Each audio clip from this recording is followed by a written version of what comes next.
Cuando se fabrica un submarino es necesario calificarlo según varios organismos, generalmente independientes de la empresa que lo fabrica, que le realiza un montón de ensayos y de esa manera dice, bueno, lo aprueba para que se utilice y pueda sumergirse. En este caso, como era un diseño que se salía de la norma, eso habría requerido un montón de pruebas y ensayos que la empresa alegaba que le iba a llevar muchos años hacer. Siempre que uno se aleja de lo estándar, los organismos de acreditación te piden mucho más pruebas, ¿no? ¿En qué se alejaba de lo estándar? Generalmente, por ejemplo, solo para poner un ejemplo, estos recipientes se hacen con titanio, ¿no? ¿Por qué? Porque el titanio es un material muy liviano y muy resistente, más liviano que el acero, y este en realidad tenía una pequeña diferencia que estaba hecho con una base de titanio y después un material compuesto de fibra de carbono alrededor. Esa sola diferencia ya implicaba que habría que hacer una serie de ensayos para caracterizar bien ese material y de esa manera estar seguro de que no podía fallar. Lo que este empleado había denunciado en el año 2018 es que no se habían hecho las pruebas sobre el material de carbono suficientes, lo que se llaman ensayos no destructivos, que se utiliza ultrasonido para hacer un mapeo de todo el material y ver si tiene burbujas en su interior, si tiene posibles delaminaciones en el carbono, todas cosas que es muy común que sucedan en estos materiales y que, por ejemplo, la industria aeronáutica lo tiene muy claro y por eso cualquier componente que va a volar, se le hacen todo este tipo de testeos de una manera muy exhaustiva antes de que finalmente pueda aprobarse una aeronave. Por eso es uno de los transportes más seguros del mundo.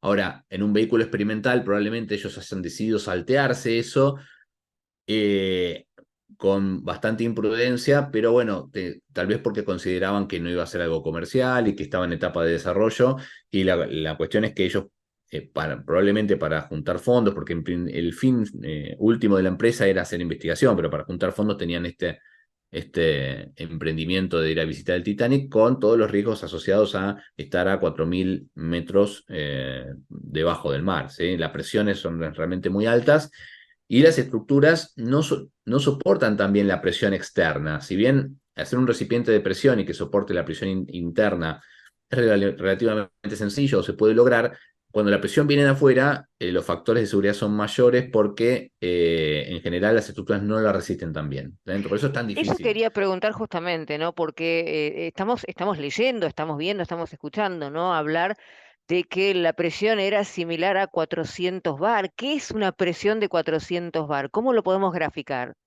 Bueno, mira, un bar es equivalente a una atmósfera, más o menos, ¿no? Es una conversión bastante cercana, que sería la presión que soportamos nosotros a esta altura en la Tierra. Eh, para que te des una idea, un tanque de GNC, ¿sí? Que es un tanque pequeño y que está en el auto, funciona a una presión de 200 bar. Pero esto es presión, repito, es presión interna. Un tanque de GNC, si uno lo pusiera y le pusiera presión de afuera, soportaría muchísimo menos que 200 bar. Y es un tanque de acero con una pared gruesa, no hay nadie adentro. Bueno, estos son 400, es el doble. Y hay una cuestión, cuando aumenta el volumen del componente, los espesores de pared que uno necesita para resistir la misma presión aumentan significativamente, ¿sí? Entonces, si uno quisiera hacer un tanque grande de una persona adentro que soporte 200 bares, ya sería muchísimo, una pared muchísimo más gruesa que un tanque de GNC. Si ahora encima son 400 más, y si ahora encima la presión es externa y no interna, es todavía peor.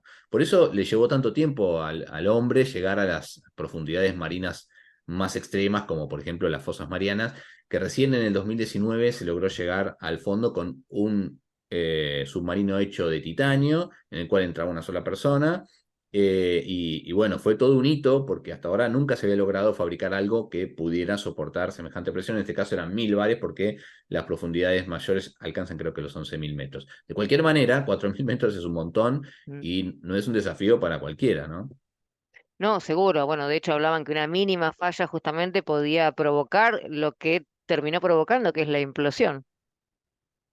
Sí, exacto. En realidad, los materiales con fibra de carbono son muy resistentes y son realmente un gran material porque permiten tener alta resistencia en bajo peso. Se utilizan en aviones, se utilizan en embarcaciones, se utilizan en la industria aeroespacial, pero tienen algunas cuestiones que hay que estar muy seguros cómo lo fabrica uno, porque eso utilizan resinas poliméricas que curan y endurecen y de esa manera unen la fibra, ¿no?